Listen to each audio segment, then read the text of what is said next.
So, ayan mga inday, ito pala yung mga bagay na nag-ready lang ako day sa mga gusto kong dalhin. Pero hindi pa yan siya as in totally ready. Kasi yung iba nilabahan ko day. Yan ang isa andun oh. Ito kailangan kong kunin lahat mga video dito. Para may space tayo. Ito siya. Felix! Hoy! Lalayas na si Mama Toots. Huh? Did you sleep here? Kamano be? Kamano? Kaman sinano? Heminya? Heminya? I think mas gusto niya yung maliit na box.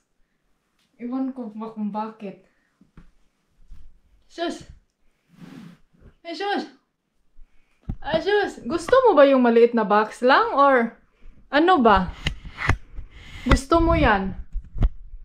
Ha? Gusto mo ito or yung maliit na box? Kasi parang gusto niya ata day na yung sikip na sikip siya. Lang. Si Mama. Going to Philippines. You want to go with me? Ha?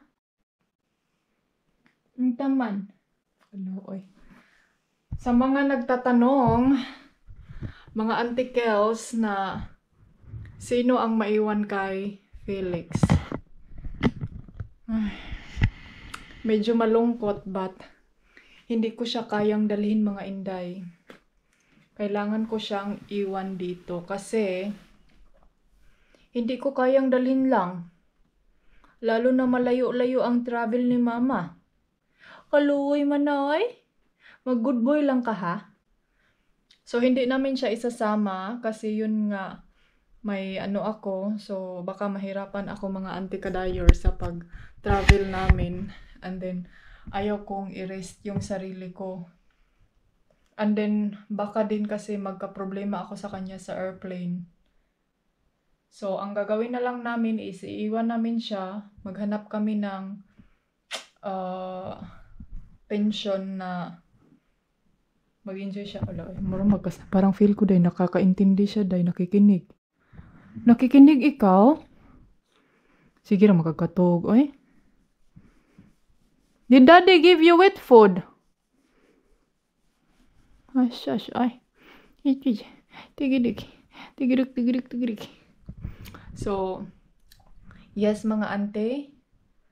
As you can hear now, iiwan namin ang aking baby Felix. And then okay lang naman kasi yung last pension na nilagyan namin sa kanya last nung nag-travel kami is doon kasi to siya kina Mama. Tapos last time is doon sa parang malapit lang dito din sa amin. Pero yun nga may bayad mga inday. And then isa din sa rason day ayaw ko siyang i-risk talaga sa eroplano baka kasi ilagay siya sa alam niyo sa ilalim ng eroplano. And then may nakita din ako mga video day na yung pusa namatay kay hindi nakakaya sa long travel. So dito na lang si Felix. Antayin mo na lang si Mama ha. Medyo matagal ako mag-travel. Luoy mo ng baby oy. Pero feel na ko day wala ni siya pakialam. Importante makakaon ni siya day.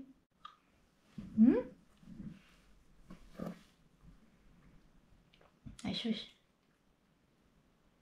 shush. So mag-ano muna ako mga antikels. Ang oras ngayon is alas 2 na mga inday. So nagmuni-muni ako kanina sa mga gawain ko. Tingnan niyo dito oh. First time ko dito Hindi ako masyadong nakapag-vlog dito day. Hi! So, yung mga yan na yung gagamitin ko. And then, ito day. Ito nandito. Hindi ko pa yan hinday kay hindi pa ako as in totally nakaano talaga sa aking mga dadalhin na gamit. Kaya para hindi ako ma-stress, hindi ako mawiwindang, hindi ako alam mo yung sobrang excited, pero excited na talaga. Ayun, ang ganda ng weather. Tara, labas tayo. I won't forget. Ito, anuhin ko na lang to. Dalhin ko to doon sa Sampayan. Paano ko to ni Dodo? My love! My love! I love you! My love, I miss Felix. I want to bring him. Huh? And his shit bag and his food. My love, do you know that somebody comment me in my vlog that they bring their cat in Canada and then they have to pay 200 I don't know, 200,000 or 200 euro or something. Yeah, it's not cheap. A long distance they charge up to 500 euro for taking the cat. They're greedy as hell, the airlines. You don't miss our baby. Yeah, well, of course it would be nicer to have him, but it's difficult and impractical, and the hotels won't take him, the airlines won't take him, or they will plunder us in fees if they take him. My problem also, my love, if we bring him And is... then in the airplane, if you want to shit, what then, you know? No, you have to bring, I saw a girl, she bring, to pick up the shit. You have to pick up her shit. And put it in the bag, you know. Yeah, in the middle of the aisle of the airplane. Yeah, I'm sure the passengers will be happy about that. And then, kuan kining, the problem is if it's too hot, you know, especially in Bali. Nah, that's not a problem for cats. And They then like it hot. And also, I get some comment that they said that better you do your teeth in Philippines. Oh, yeah? It's much cheaper. Yeah, it's much cheaper and much worse. Yeah. No, because there's some there, they make their teeth and then it's... This is difficult to fix this whole mess here. It's a big My love, project. it's high-tech now. It's already technology, you know. So Yeah, it's maybe not like in some before that hospital, yeah, I they don't use know. a hammer. But we don't have time enough. It's a long process. They can make 1 it fast. month or can 1.5 is not enough for that. Just imagine good the one in the movie. You said they can make your eyes gold. They can make your eyes blue. Blue. Just... I have blue eyes already. So you say? I want to make my eyes also green, blue, and then my boobs in Thailand. One green and one blue one. Plastic boob from Thailand, yeah. Do you want? Huh? Yeah, a green eye and a blue eye like some cats have, that would be special. And then, do you want I make a boob surgery also in Thailand? I'm not sure about that one. Guys, comment down below if you want me to put some boobs. There's... What about me, boobs? My husband is very rich, you know. I think I need more than she. He's very rich. You can see he lost his teeth because he have too much money. I can put boobs. Deco, guys, it's very expensive, you know. Maybe one boobs, it costs 100,000 baht. One boobs only. And then another boobs next year. Na din na pantay dai. Kani ba basig mag-reflect? Ay, mahadlo ko mga ante magpa-surgery ay. Kay basin niya kuan. Basin niya di mamao ang atong surgery na. Hindi mapantay ang boobs. Magiging kagaya na nung doktor. Alam niyo ba yung may doktor na yung boobs niya dahil hindi pantay? Kita niyo ba yon? Ay, nako. Wait, lagi na siya. Ang dami ng may mga flowers pa day. Palabas na yung iba Ang ganda. It's very quiet. So, ayaw niyang ipasama din si Felix mga auntie kay din siya mag-worry baka yun nga mahirapan kami ba. Mahirapan kami sa init.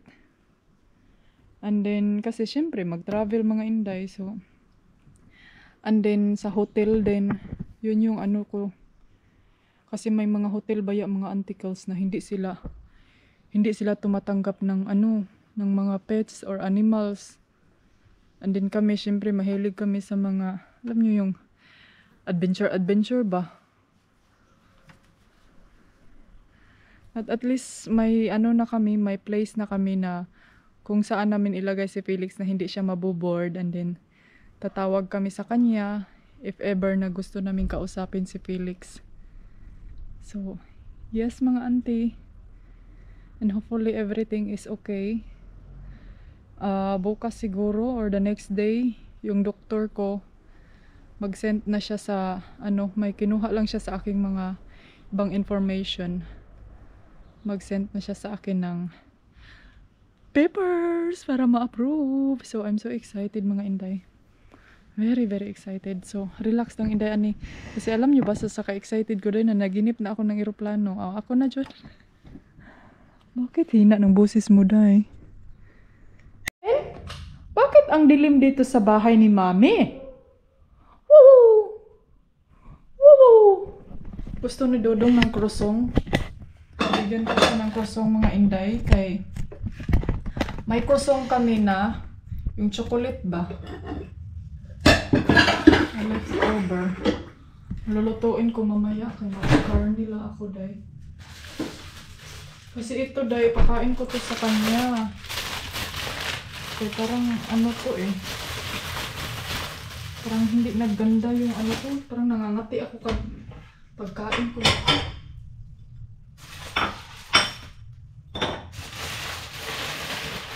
Medyo na-stress yung ko dahil palalabs ko.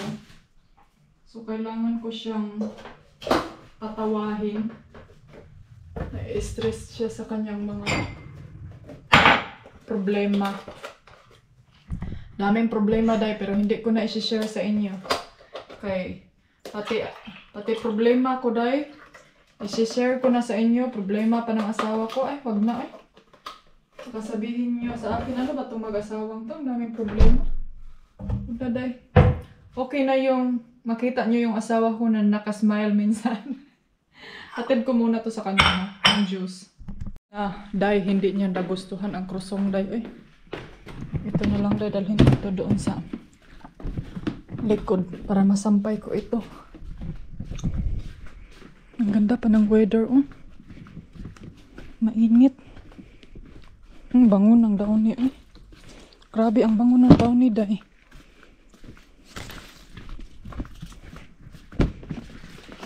Daming flowers, Binuklas ata niya yung bang nilabhan dito, Ayan, may diyan ba siya? Parang anak niya yan, day. Ayan. Magsampay muna ako.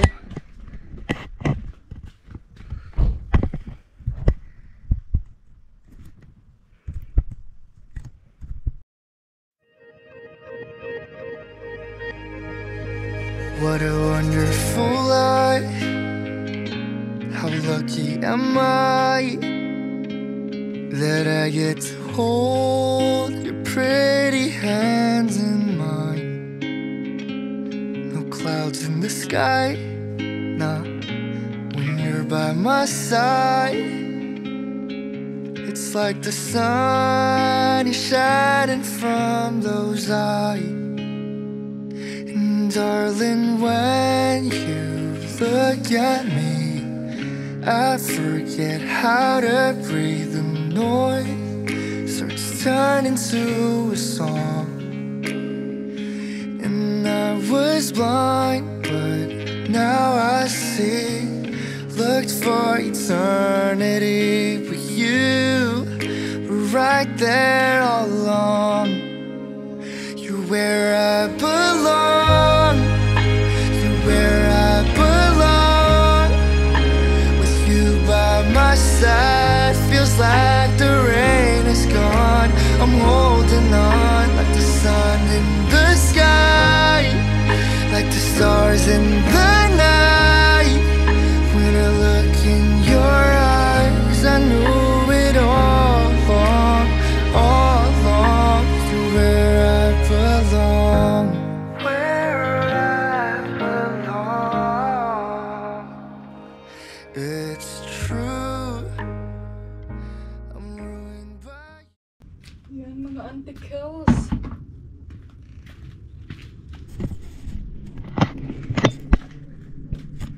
Ayan mga inday. Ito uga na to. Kunin ko na lang to day.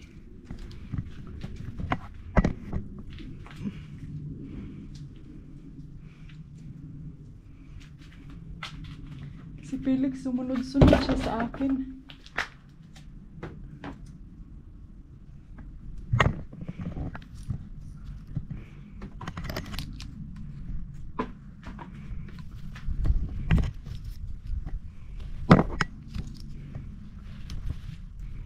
Feel na ko ba kining akong gipang clip dire, gipang labnot ko ni Dodong, kay halata kaayo day nga kuan kining nangahiwi ang mga clip. Ayan, maugan na siya. Maganda talaga no pag may clip, kay kuan jud siya kining straight, straight kining parang plansyado ang pag-uga, dili kunot. Ayan. Kita tayo. Wala pa man ang Yasmin, oy. Mabango pa naman ang Hasmin. Meow! Meow!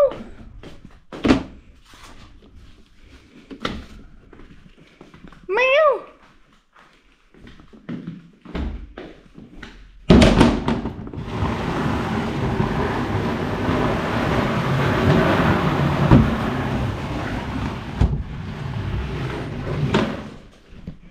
Ang dilim-dilim ng bahay lang? Ha? Unta man. Do you want to go with mama? Hi mga auntie kadayers. Ayan, nakasleep ako ng konti mga inday. Ang sarap sa feelings pag makatulog ka ng, alam niyo yung udto? Ano sa hapon? Udto nga. Makarelax talaga yung utak mo day pag makatulog ka kahit mga ilang minuto lang. But yes mga ante, mag-arrange lang ako dito ng saglit kay murag nagkalanrakas ang amo ang banyo. Kanina ay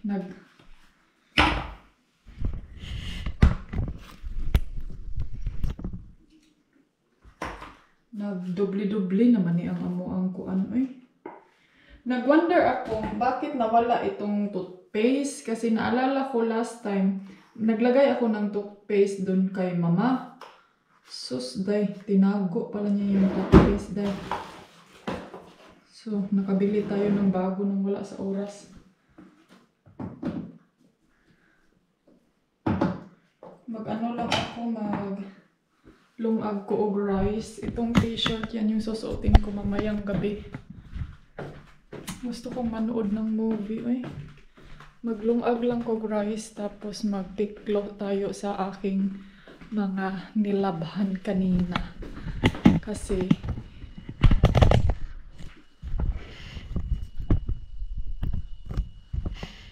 alam nyo naman yung anti-kadayers nyo, rice of life, diba?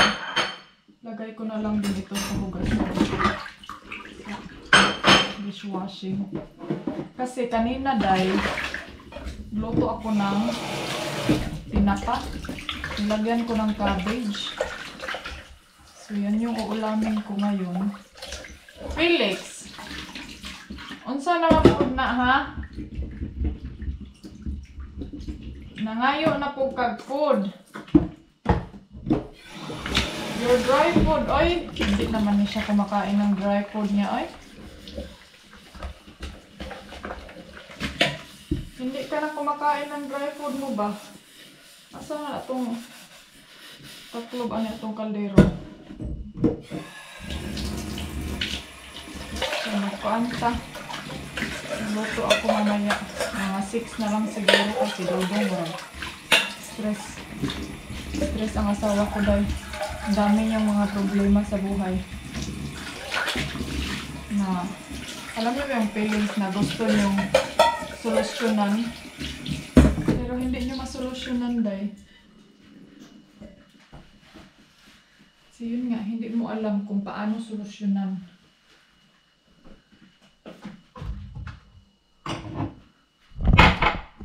Felix, unta mo na mo. Mag-righty mama lang. Nagunta man si daddy dito.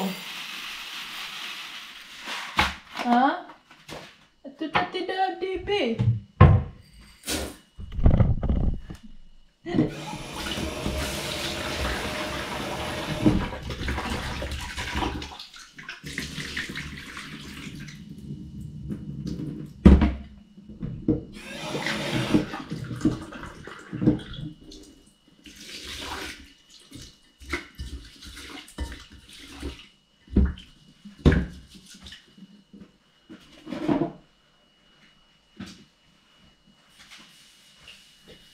Sus, alam niyo mga ante, nung unang panahon, sus, ginoo ko day, maghaling pa, pagkuan na, paglungag na, kay hapon na.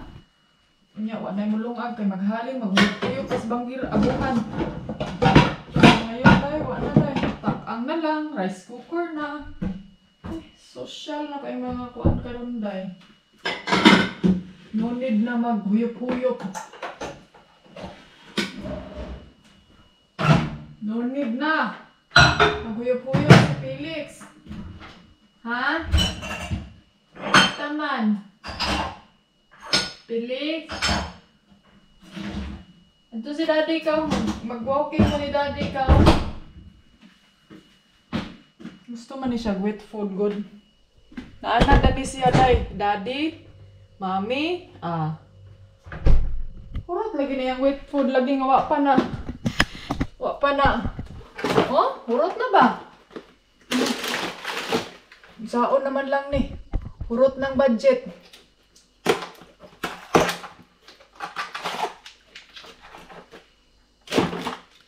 Lang, how many days pa?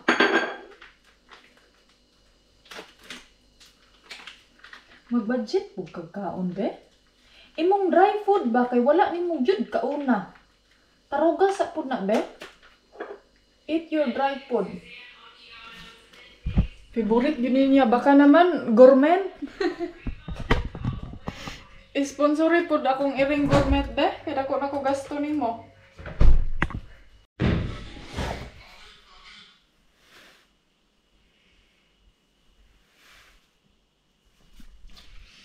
Let's go!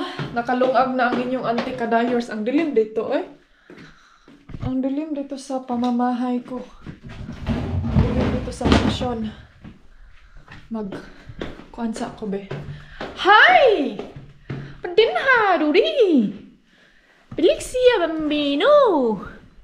Are you done eating now? Huh? Now you help mama. Magpilo sa si mama, ha? Milo sa si Mother Earth. Okay. Para pag alis natin ng mansion, wala na tayo pilononday. Para di ta ma-stress sa atong trabahoon.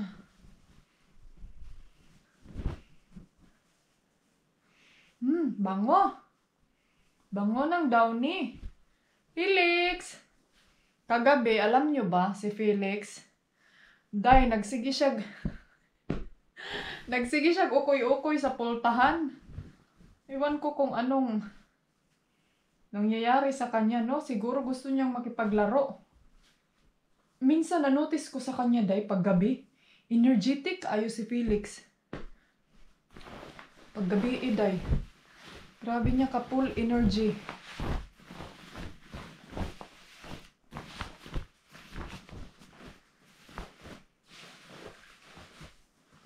So, sana all energetic. Alam niyo ba mga auntie, minsan ba, pag maglaba ako, kanang ano ako day na, ay, sana inano ko na lang to, kininggi, kuso-kuso ba? Kasi alam niyo sa atin noon, doon, alam niyo ba sa atin dyan sa Pilipinas, pag maglaba, ganun. May pabras-bras talaga tayo day. And then, ewan ko parang dito day, parang hindi man parang hindi, feel ko day, hindi malinis yung mga nilabahan o unsa mo ay. Iba yung Iba yung kulay. Kaya minsan masasabi ko talaga na ang sarap ang sarap manguso. Hey darling, can I tell you what's been on my mind? Sick and tired of the 9 to 5 in the city life. Hey darling,